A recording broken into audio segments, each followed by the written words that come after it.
네, 안녕하세요. 선인입니다. 이번 시간은 육합의 심화, 육합의 디테일한 설명, 육합에 대한 이제 뽀개기 형식으로 육합이라는 건 뭔지, 또는 육합의 의미적인 부분, 육합이 왜 육합인지, 그러니까 지구의 반대편에 있는 지구가 자전하면서 다시 너와 내가 만나게 되는 순간이라고 보시면 되는데, 이렇게 이제 대척점에 있는 너를 보는 거예요. 계절의 합이 될 수도 있고, 그러니까 방합적인 부분으로도 연결이 가능하고, 삼합적인 부분으로도 이제 연결이 되는 시발점, 시초가 되는 그런 개별적인 연결, 관계성을 이제 보는 건데, 육합은 이제 애정합이라기도 하고, 그냥 끌린다. 내가 그냥 네가 너만 보면 좋아. 이런 거죠. 너만 보면 좋은데 한 10분만 있으면 싫어져. 그럼 이제 귀문 걸린 거고, 어, 보고 싶은데 막상 보면 이제 막 떨어지고 싶어 막 이런 게 이제 미묘한, 어느 부분은 좋은데 어느 부분은 싫은 부분들은 이제 귀문의 관계라고 보시면 되고, 육합은 진짜 탁 붙어가지고 안 떨어지는, 재밌어. 또는 너가 하는 그런 언어들이 나는 너무 매력적으로 들려. 뭐 이런 부분들 다 육합이라고 보시면 됩니다. 자, 육합에서 방합으로 넘어가는 건 이제 그냥 여사친이었어요. 만나다가 계속적으로 너와 나가 이제 사귀게 되고, 또 결혼을 해서 가족을 낳았어요. 그러면 이제 천륜이잖아요. 자식까지 있으면. 그렇게 되면 육합이 방합으로 진화되는 거고, 거기에서 이제 뭐 시집이라든지 친정이라든지 이런 이제 시댁 어른까지 막 다 연결이 되죠. 그래서 연애와 결혼은 다르다. 육합이 방합으로 진화될 때 일어나는 일들이 있죠. 아니면 육합이 해체되고 방합으로 넘어가는, 오미합이라든지 자축합은 방합 계열이기 때문에 가족이 잘 되겠죠. 가족이 혈연지연 학연으로 잘 넘어가겠죠. 너는 만났는데 고등학교 동창이야. 고등학교 동창인데 또 뭐 만나다 보니까 고등학교 동창들하고 막 연락이 또 된 거예요. 그 친구는 또 동창들하고 알고 있어. 나는 다 전화번호도 없고 알 방법이 없었는데 그 한 명 때문에 여러 사람을 다시 또 만나게 되고, 혈연이 이제 학연이 확대되는 거죠. 그런 것으로 도움도 받고 또 소개도 받아서 회사도 들어갔어요. 그러면은 방합에서 삼합으로 넘어간 거죠. 그렇게 되는 부분도 있고, 또 이제 친구 따라서 뭐 공채 시험을 봤어요. 근데 너는 떨어지고 나는 붙었어요. 그래서 내가 비즈니스적인 목적적인 개그맨 그런 공채 사회에서 활약을 하게 됐어요. 그래서 스타덤에 올랐어요. 그런 거는 삼합적인 부분에 관성까지 개입한 거죠. 그런 부분으로 이제 육합에 대한 삼합과 방합으로의 그런 시초격인 개별적인 합이다 라고 보시면 되고, 항상 내가 그냥 앉았어요. 모르는 사람들이 막 여럿 있는데 자리에 앉으래서 앉았는데 그 옆을 보니까 이 사람 사주하고 나하고 육합이 붙어 있어. 이런 경우도 많아요. 그냥 앉았는데, 그냥 이 사람하고 앉고 싶다고 그래서 앉았는데, 어, 이제 사주상에서는 육합으로 붙어 있던 거죠. 이런 경우가 허다합니다. 그래서 내가 만나는 인연들은 다 의미가 있고, 스치면 인연이다라는 의미보다는, 어느 정도 상호작용이 있는 부분들은 다 육합에 대한 부분이 있다. 사회적인 부분은 뭐 월지나 연지 같은 경우에 육합으로 붙어 있고, 또 개인적인 부분 또는 미래적인 부분까지 육합으로 붙어 있다. 아니면 삼합적인 부분과 결부돼 있다. 방합적인 부분과 결부돼 있다. 이런 걸로 인연법을 보는 거예요. 그래서 육합이라는 거는 가장 이제 끌림이 심한 부분이기 때문에 뭐 연인이라든지 결혼 부분에서는 탁월한 부분으로 쓰여지겠죠. 용도적인 부분에서. 자, 그리고 육합에서 한 명이 더, 이제 둘의 관계 속에 한 명이 더 모이고 두 명이 더 모이고 계속적으로 모이잖아요. 그러면 이걸 너와 나와의 만남이라고 하는데, 이제 뭐 차원으로 얘기하면 1차원, 2차원에 얘기하면 너하고 나와의 관계는 선으로 연결돼 있잖아요. 근데 한 사람이 더 오면, 두 사람이 더 오면, 세 사람이 더 오면 이게 다중적 접점을 형성해요. 그래서 면이 돼요. 3차원의 면이 돼요. 그게 더 복잡 미묘한 관계성을 더 증폭시킵니다. 증폭시키면서 이러한 부분들이 관계가 복잡해지면서 그 관계 속에서 삼합과 방합이 혼재되어 있는 거죠. 어쩔 때는 삼합적인 부분으로 가고 어떨 때는 방합적인 부분으로 갈 때도 있고요. 내년에 사화가 와요. 그러면 5년, 을사년에 사화가 오게 되면 오미 육합으로 되어 있는 사람들은 사오미 방합으로 더 뭉쳐져. 세력이 더 커진 거죠. 그러면은 친척들 또는 뭐 친구들 그런 사람들하고 어떤 모임을 갖고 그 사람들과 같이 행동할 수 있는 같이 활동할 수 있는 무대가 펼쳐져 있다. 기반이 설정돼 있다라고 하는 거죠. 그런 식으로 이제 삼합과 방합, 육합, 합으로 연결돼 있다라는 거는 계속적으로 그들과 관계, 상호작용이 활발하게 아주 집중도 있게 일어난다라고 보시면 돼요. 지지에 삼합이 있다, 지지에 육합이 있다. 그럼 육합으로 시발 이게 욕이 아닌데 시촉격이 돼서 그런 관계들이 계속적으로 연결되는 거예요. 그래서 관계가 복잡성 단단해지고 그런 부분들이 보는 거고.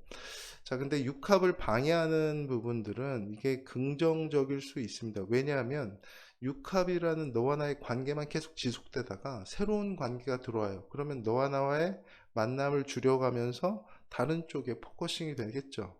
삼합에 대한 부분으로 넘어갈 수 있는, 그리고 방합에 대한 부분으로 넘어갈 수 있는 자미천이라고 하는데, 이게 맹파에서는 천이라고 하고 그냥 우리가 명리 이론에서는 해라고 해요. 햇살이라고 하는데 형충, 해잖아요. 그 해라고 보시면 돼요. 그러면 육합을 방해하는 부분이겠죠. 자축합을 방해하는 건 미토가 올 때 충미충이 일어나면서 잠이 원진까지 일어나서 자축합을 방해한다. 미토가 근데 자축합이 돼 있는데 오화가 와요. 그러면 오화가 좌우충을 하는데 축토 때문에 오화가 인묘돼 버리는 현상이기 때문에 천간에 정화가 인묘되죠. 그러면은 정화가 힘을 잘 못 써요. 근데 대운에서 미토운인데 뭐 오화 대운인데 미토가 와요. 그러면은 축토 자수는 다 날아가는 겁니다. 그만큼의 인묘지 미토의 영향이 커요. 이제 오화가 유비라면 미토는 제갈량이라고 보시면 돼요. 거기서 밑에 핸들링을 다 할 수 있는 기획자 또는 그거를 군수물자, 돈 가진 물주 형식에 있는 사람이 이제 미토라고 보면 자축합은 미토에 의해서 육합이 흐트러진다. 그럼 육합이 흐트러진다라는 건 애정합, 너와 나의 관계가 단절된다라는 얘기도 되는 겁니다. 그래서 미토운 정민년이 27년, 27년이죠. 27년에 자축합은 이제 헤어지게 된다. 그러면은 미토가 오게 되면 자수 자체 뭐 해자축에 대한 뭐 방합도 만약에 해수가 오게 되면 해묘미에 대한 묘목에 대한 부분들이 이제 이슈가 되겠네요. 근데 뭐 묘목이 없다. 근데 대운에서 묘목이 있을 수도 있고 하여튼 해묘미에 대한 부분들이 이제 이슈가 되고 묘목 자체를 뭐 인연되는 사람하고 해묘미 목국 자체를 이룰 테고 해수가 없다면은 이제 그런 육합 계열만 해당하는 거죠. 추고천이라고 하는 거는 오미압이 축토에 의해서 충미충, 추고 원진기문으로 해서 오미압을 깨트리는 글자가 축토다. 제가 오하고 미토가 다 있거든요. 연지와 시지에 있는데 축토가 오는 해 이제 신축하고 같이 와서 제극인에 대한 부분도 천간에 일어나고 지지에는 축오 원진 충미충 그래서 지금 그때 이제 근데 대운에서는 미토가 있었기 때문에 계고 현상을 이제 일으켰죠. 자, 그 부분 조금 더 디테일한 부분이기 때문에 넘어가고, 인사해는 어, 사신합을 방해하는 게 인목이죠. 인신충으로 신금 날리고 인사형으로 형, 뭐 해 다 적용이 되는 거고, 묘진천은 이게 묘수랍을 이제 방해하는 진토가 오게 된, 올해 묘수랍되어 있는 부분들은 크게 이제 흔들리는 거죠. 이제 술토 자체가, 묘가 술토에 인묘돼서 연결고리를 안정적으로 하고 있었는데 진토가 오게 되니 진술충침에서 묘진, 인묘진 방합, 목국 자체의 방합을 이루려고 여러 가지로 이거저거 다 손댄다. 뭐 그런 부분이에요. 안정적 연결, 관계성이 해체되면서 이제 불안정한 확장으로 이어지는 부분들. 그 묘수랍이 돼 있는 올해 명식 같은 경우는 이거저거 다 손대요. 진토 자체는 이렇게 버라이어티거든요. 여러 가지로 그냥 다 확장하는 분위기에 묘목까지 있으니까 개별적인 부분으로 계속적으로 확장하면서 인목이 있으면 상관이 없을 텐데 어느 정도 기준점을 가지고 확장을 할 텐데, 묘수랍 자체는 올해 해체가 되는 육합 관계가 이제 해체된다라고 보시면 되고, 신해청 같은 경우는 인해합을 방해하는 거죠. 신금이 와서 인신충 하면서 인해합을 방해하면서 해수 자체, 금생수 자체에 대한 부분들이 훨씬 더 커진다.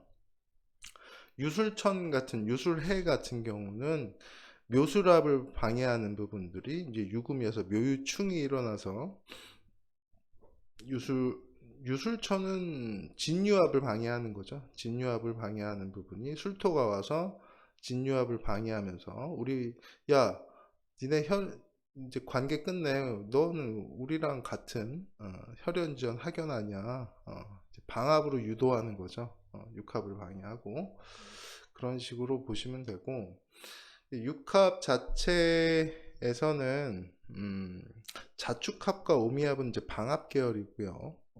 이제 인해합과 사신합 같은 경우는 생지 자체에 대한 부분들, 시작 자체에 대한 부분들에서 변동이 있는 거고, 어찌됐든 이제 삼합 계열, 인호술과 해묘미, 목에 대한 목적으로 갈 거냐, 세력으로 갈 거냐, 그거에 대한 부분들이 인해파로 연결되는 부분이 있습니다. 사유축으로 갈 거야, 신유술로 갈 거야, 방합 갈 거야, 삼합 갈 거야, 사신에서 이제 사신, 형이 되거나 파가 될 때 형파가 다 일어납니다. 형파가 일어나는데 형작용과 이제 합작용, 그 두 작용이 동시에 일어나는 경우도 있고, 그래서 사신제 디테일하게 설명을 드리도록 하겠습니다. 을사년에 사신합이 이제 본격적으로 일어나죠. 을사년 할 때 다시 설명을 드릴 텐데, 신사년이나 계사년 같은 경우는 금수 기운 자체에 대한 목적성을 위해서 사화가 이제 어느 정도 간접적으로 이제 그 사용성을 부과하는 거고, 을사년이나 그리고 정사년 같은 경우는 화 입장에서 신금을 끌어들이고 신금을 조종하려고 하는 부분이에요. 그래서 기사년 같은 경우는 어느 정도 중립적인 부분, 이제 화에 대한 부분들이 어느 정도 더 포함되어 있긴 한데, 이제 을사, 정사와 신사, 계사는 구별되어야 돼요. 이제 간지는 동체이기 때문에 천간을 목적으로 한 사화라고 보시면 되고, 천간을 목적으로 한 사신합이라고 보시면 돼요. 내년에.